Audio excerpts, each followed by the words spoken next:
What is that? Boldog Karanchwait. Everybody, that's actually Hungarian for Merry Christmas. And no, I didn't just say it without knowing that I was speaking Hungarian, like I have done once before. This actually I had to look up and try to pronounce it. Anyway, there it is. Merry Christmas to everybody. It is time for your Thursday update. My name is Jeff.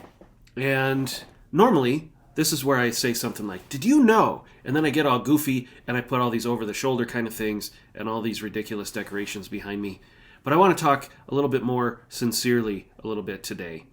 Because it's the end of the year, and I am so super thankful and grateful for this church, for Grace Church, that Abby and I and our kids get to be a part of, that I get to be the senior pastor of. It is a wonderful place to be. And I was thinking about when I was being interviewed 10 and a half years ago, give or take. And I came in and I had certain questions for the committee, the search team, and they had questions for me, obviously. But one of the questions that I was concerned about was following a legacy pastor who had been here for 23 years at a church that is kind of a legacy church. It's been here for 50 years at that point. And I wanted to know what they were hoping for that would be different and what they were hoping for that would be the same as a church. Because I didn't want to come in and change a bunch of stuff and have people be like, all right, kid, you're out of here. You don't know what you're doing. And the committee said, we just want you to be yourself. And I remember thinking, no, you don't. You want me to be kind of myself, but also a pastor who's professional and serious. And I've come to find, all these years later, they were telling the truth. They did want me to be myself. And you guys have allowed me to be myself. And so sometimes these videos, they are goofy and they are silly. And I wear dumb t-shirts sometimes and crazy hats. And I just have this odd sense of humor. And I get it.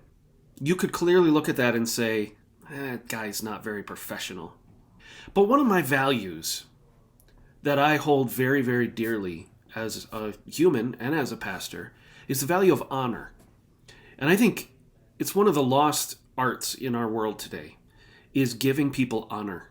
There's just not a whole lot of honor in the world, not in our discourse, not in social media, and a lot of times not even in church. And I value it so highly. And so what I love about Grace Church is that we honor each other. Even if we disagree on stuff, even if there's some conflict, we come together and we honor each other by allowing people to be themselves. And that is how you've always treated me. And I'm just so thankful for that. And I appreciate that you, hopefully, appreciate the personality that comes out in these videos or on Sundays in the sermons. It's such a great thing to be honored by the people you serve. And I feel that, and I want to honor you as well as I can anytime I am with you, or even when I'm not with you. And so thank you for doing that for me and for my family and for the staff and for each other. I think it honors the Lord when we honor each other. And there's a great verse in Romans that says, outdo one another in showing honor. Be competitive about it. Honor the least of these because they're made in the image of God. Honor people you don't like because we're called to love even our enemies and love our neighbors. And one of the ways we do that is to say, you know what? You are important to this world and you are important to me because our lives have crossed in this way. You know, if you think about all of human history, going back 6,000 years of recorded human history, and you realize that all the people who have lived and all the people who have died and all the places in the world that people have lived and are living, now up to, 8 billion? The fact that our lives would intersect with anybody's lives that we intersect with, the mathematic probability of that is so minuscule that it's really, really special. And I am, again, honored and appreciative of this church and everything that you all bring to me. And I just want to say that here at Christmas time, that this is a real special place to be. And so, with that, if you want to be a part of special things coming up this weekend, Saturday, 4 and 6, that is the time to be here for our weekend services. That's Christmas Eve, and we are going to have a fun Christmas Eve, complete with candles and silent night and all the good stuff that you want on Christmas Eve.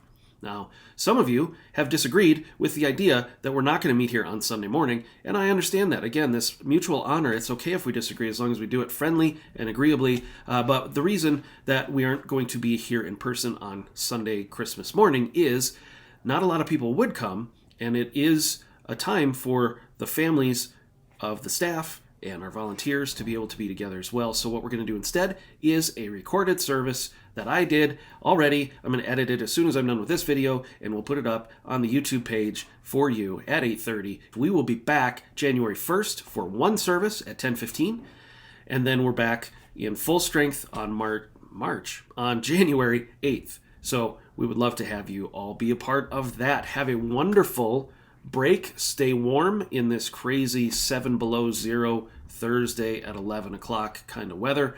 And we will hopefully see you Saturday night. And if you're traveling, if you can't make it, we will see you as soon as we can.